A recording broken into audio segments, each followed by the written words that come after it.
The vibration of my phone against the mahogany conference table was the only sound in the room. I tapped the screen, expecting a compliance update from legal.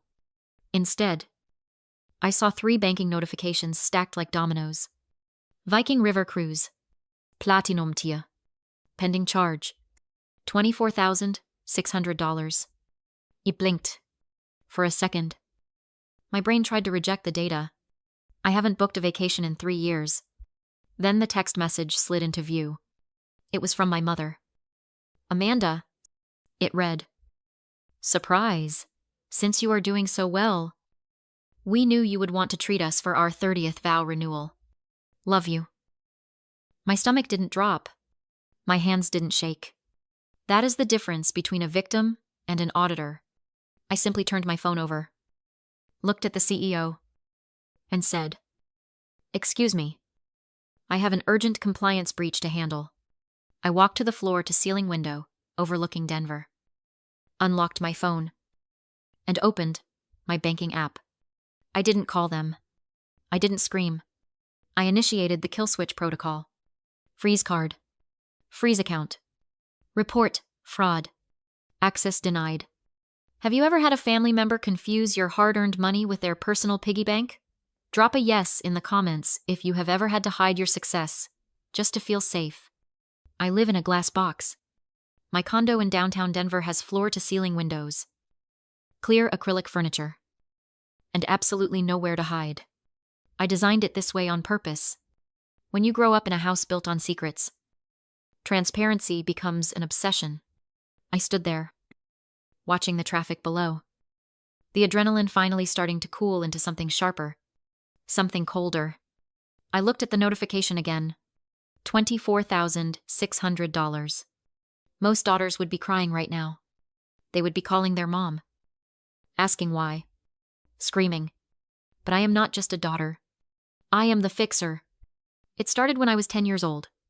I remember sitting at our sticky kitchen table, the smell of stale cigarette smoke clinging to the curtains, balancing my father's checkbook because he said math gave him a headache. I found the errors. I moved the decimals. I saved us from bouncing a check for the electricity bill. He didn't say thank you. He just ruffled my hair and said, "Good girl. Maddie. You figure it out." That was the moment I signed the contract. Even if I didn't know it yet. It is called the competence tax. See, in a healthy family, competence is celebrated. In a toxic one, it is punished. If you are the one who has their life together, the one who saves money, the one who shows up on time, you do not get respect. You get the bill.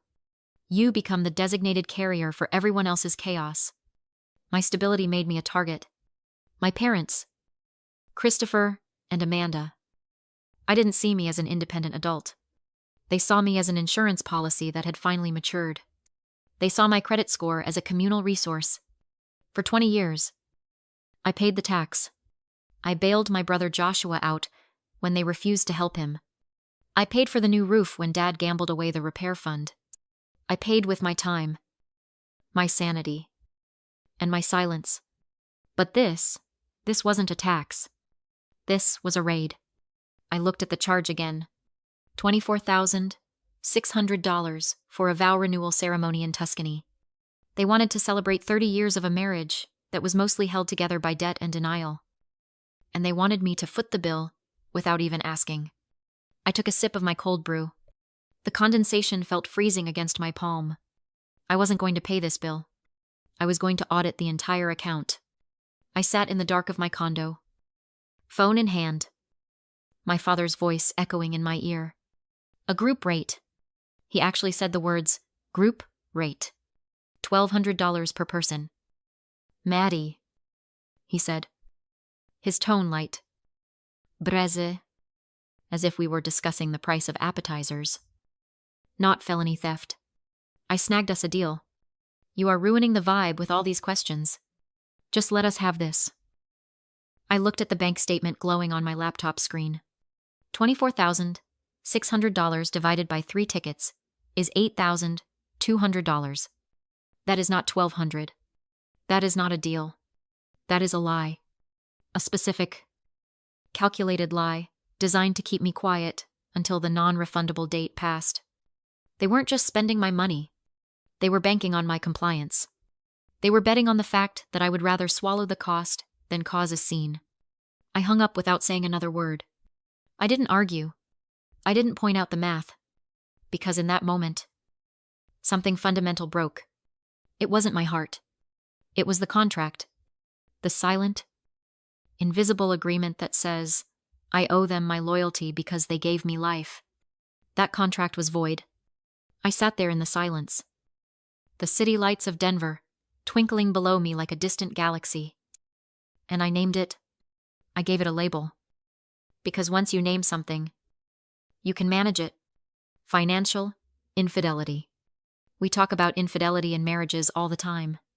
Cheating, lying, hiding assets. We know it destroys trust. We know it breaks the relationship because it proves that one partner views their own desires as more important than the other partner's reality. But when parents do it, we call it borrowing. We call it a misunderstanding. We call it family business. No, this was infidelity. By stealing $24,000 and lying about it, Christopher and Amanda hadn't just taken my money. They had looked me in the eye and told me that my autonomy, my security, and my consent did not matter. They viewed me as an obstacle to their happiness. Not as a person. Money is just the weapon. The wound is the lack of respect. They believed they were entitled to my labor. They believed that because they raised me, they owned me. I looked at the reflection of my face in the darkened window. I looked calm. I looked professional.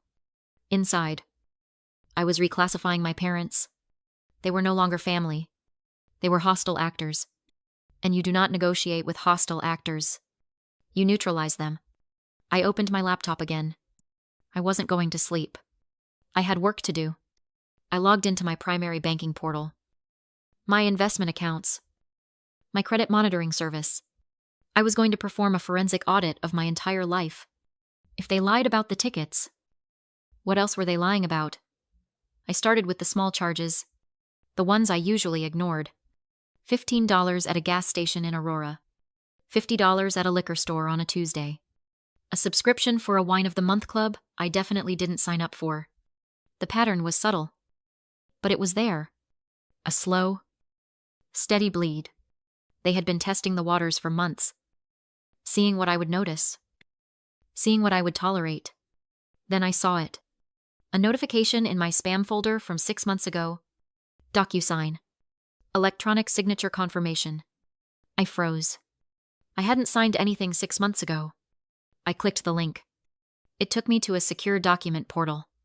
My breath hitched as the PDF loaded. It wasn't a credit card application. It wasn't a small loan. It was a co-sign agreement. For refinancing my parents' home. My name was on the borrower line. My digital signature was at the bottom. I stared at it. The pixels blurring slightly. I was in Denver when this was signed. The IP address log on the document receipt confirmed the signature came from a device in Aurora. Their house. They didn't just steal my money. They stole my identity. They forged my signature to pull equity out of their house. Equity they had likely already burned on dinners and appearances and maintaining the illusion of their perfect life. This wasn't a civil dispute anymore. This wasn't a family matter. This was wire fraud. This was a federal crime. I picked up my phone. I didn't call my mother. I didn't call my father. I called the fraud department at the bank. Then I called the non-emergency police line. I needed a case number. I needed an affidavit. I wasn't a daughter anymore.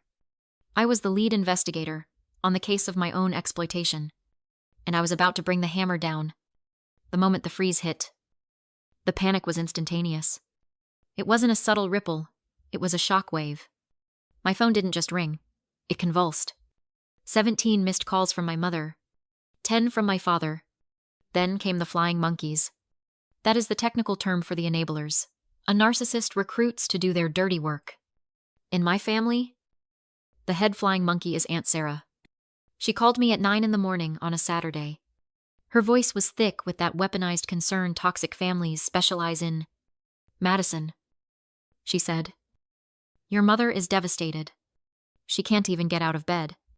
How could you embarrass them like this over a simple vacation? You have plenty of money.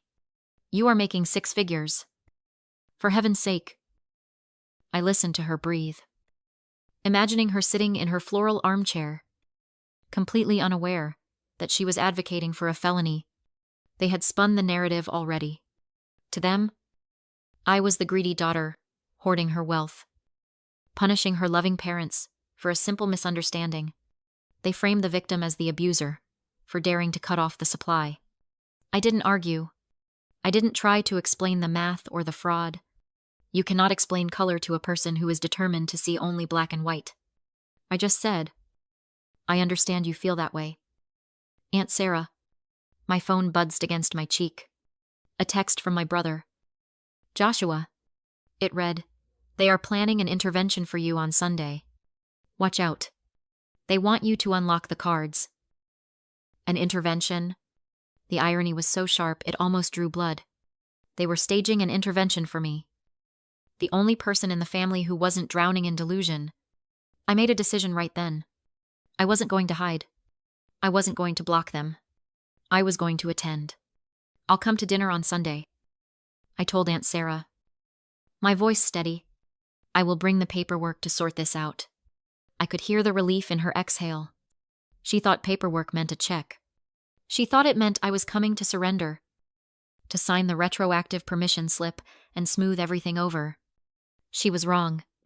I spent Saturday night printing bank statements, the IP address logs from the DocuSign entry, the affidavit of forgery I had already filed with the police. I organized them into a black leather portfolio. Sunday afternoon. I didn't put on a sundress. I didn't dress for a family dinner. I put on my charcoal suit, the one I wear when I have to fire an executive for embezzlement. I wasn't going to dinner. I was going to war. When I walked into my parents' living room, the ambush was set. The whole extended family was there. Aunts, uncles, cousins. They were arranged in a semicircle, facing a single empty chair in the center of the room. My mother, Amanda, was sitting on the sofa, clutching a tissue, her eyes red-rimmed and puffy. My father stood by the fireplace, arms crossed, looking stern and disappointed. I didn't take the empty chair. I walked past it to the smart TV mounted above the fireplace. The room went quiet. They were waiting for an apology. They were waiting for me to cry, to beg for forgiveness, to hand over the money. Madison, my father started, his voice deep and authoritative. We need to talk about your selfishness. You have hurt this family deeply. I didn't look at him. I plugged my laptop into the HDMI cable, dangling from the side of the TV. I prepared a presentation. I said, my voice was cold. It cut through the humidity of the room like a scalpel. A slide appeared on the 60-inch screen. On the left, the invoice from Viking River Cruises Platinum Tier. $8,200 per ticket.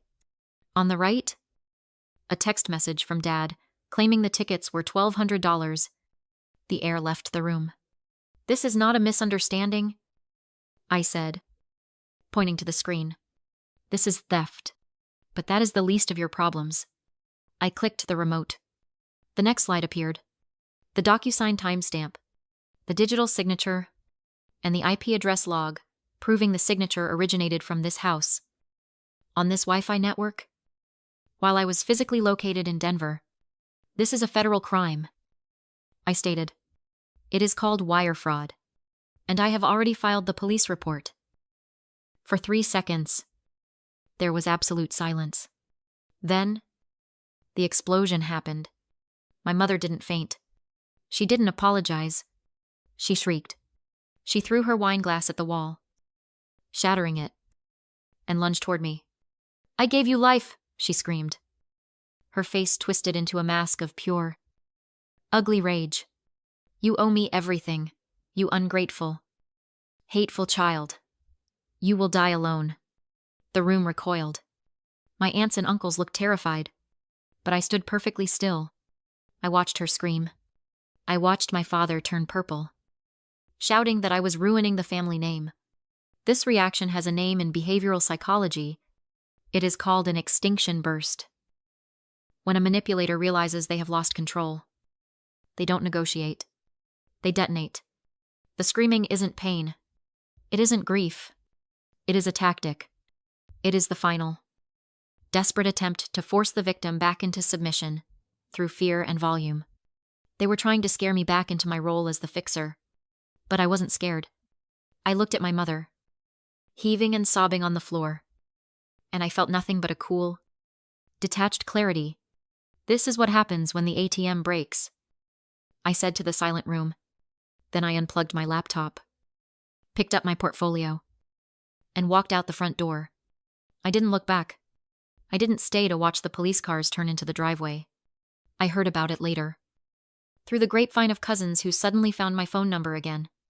Apparently, when you present an affidavit of forgery to a bank, they are legally required to press charges. It wasn't a choice I made in the moment. It was a process I initiated the second I clicked report fraud. My parents lost the house. The refinancing deal fell through, obviously, and the investigation triggered a cross-default clause on their other debts. The house of cards didn't just fall, it incinerated. Christopher and Amanda are currently navigating bankruptcy court and a suspended sentence for wire fraud. They blame me.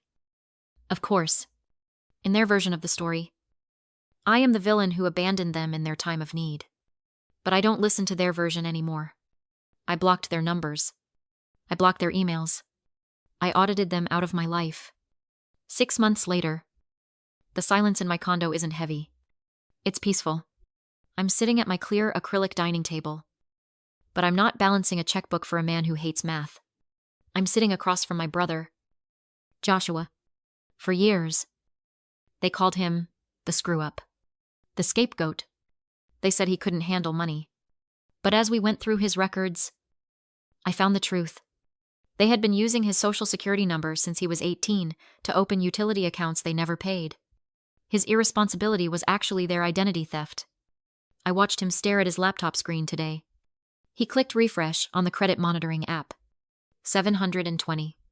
He looked up at me. And for the first time in his adult life, it didn't look tired. He looked free. We didn't hug. We aren't that kind of family yet. We are still learning how to be people without the weight of their expectations crushing us. He just nodded and said, "Thanks, Maddie." I looked at my own screen. My audit report was clean. 0 fraud alerts. 0 unauthorized users. 0 guilt. It cost me a lot to get here. I lost my parents. I lost the illusion of a happy childhood. I lost the approval of half my extended family. But I gained something much more valuable. I gained my sovereignty. I realized that you cannot buy love. And you definitely shouldn't have to pay a tax to receive it. If you are the strong one in your family, the one who fixes everything, the one who pays the bills, you need to ask yourself a hard question. Are you being loved? Or are you being used? Real loyalty isn't blind obedience to people who hurt you. Real loyalty is being loyal to your own future. It is knowing that you are not an asset to be liquidated. You are a person, and sometimes the only way to save yourself is to close the account. Have you ever had to fire a family member from your life? Tell me your survival story in the comments below. Don't forget to like and subscribe for more stories on breaking the cycle.